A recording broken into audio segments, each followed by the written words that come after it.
কিভাবে একজন ভালো মুসলমান হওয়া যায়? মাশাআল্লাহ, খুব সুন্দর এবং চমৎকার একটা প্রশ্ন। আমরা সবাই মুসলমান, নামে মুসলমান, সবাই ভালো মুসলমান না। আল্লাহর খাতায় মুসলমান কতজন, এটা নিয়ে সন্দেহ আছে। ভালো মুসলমান না হলে সে আল্লাহর খাতায় মুসলমান হতে পারবে না।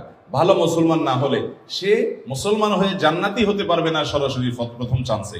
ভালো মুসলমান না হলে সে কখনো আল্লাহর প্রিয় বান্দা হতে পারবে না। ভালো মুসলমান হওয়ার জন্য কয়েকটি বিষয় লাগবে।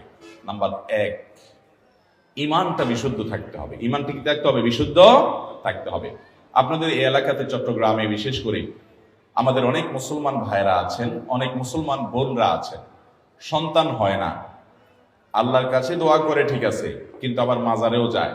যে মাজারে কিছু মান্নত করে, কিছু টাকা পয়সা দেয়, মাজারে গিয়ে অনেকে সিজদা দেয়, অনেকে মাজারে যিনি শুয়ে আছেন তার কাছে বলে, বাবা আমাকে একটা ছেলে দিও, আমার একটা ছেলে সন্তান দরকার।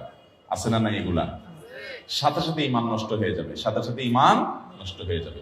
ভালো মুসলমান তো পরের কথা, আপনার যদি ইমান নষ্ট হয়, আপনার যদি আকীদা খারাপ হয়, আপনার যদি বিশ্বাসটা নষ্ট হয়, তাহলে আপনার ওই যে একেবারে মূলটাই শেষ, আপনার নেকামলে করে কোনো লাভ হবে না। এই জন্য ভালো মুসলমান হওয়ার জন্য প্রথম চ্যালেঞ্জ হলো ইমানটাকে ঠিক রাখা, বিশ্বাসটা ঠিক রাখা। আল্লাহর একত্ববাদ স্বীকার করার মানে হলো আল্লাহর সাথে কারো শরীক সাব্যস্ত না করা। এখন আপনার দোয়া করতে হবে, কার কাছে দোয়া করবেন? আল্লাহর কাছে। আমাদের প্রিয় নবী সাল্লাল্লাহু আলাইহি ওয়াসাল্লাম তার প্রিয় সাহাবী আব্দুল্লাহ ইবনে আব্বাস রাদিয়াল্লাহু তাআলা আনহু 9 বছর বয়স তখন তাকে আদর করে, স্নেহ করে হাত দিয়ে বললেন, কাঁধে হাত রেখে বললেন, ইযা সাআলতা ফাসআলিল্লাহ ওয়া ইযা ইসতাআনতা ফাসতাঈন বিল্লাহ।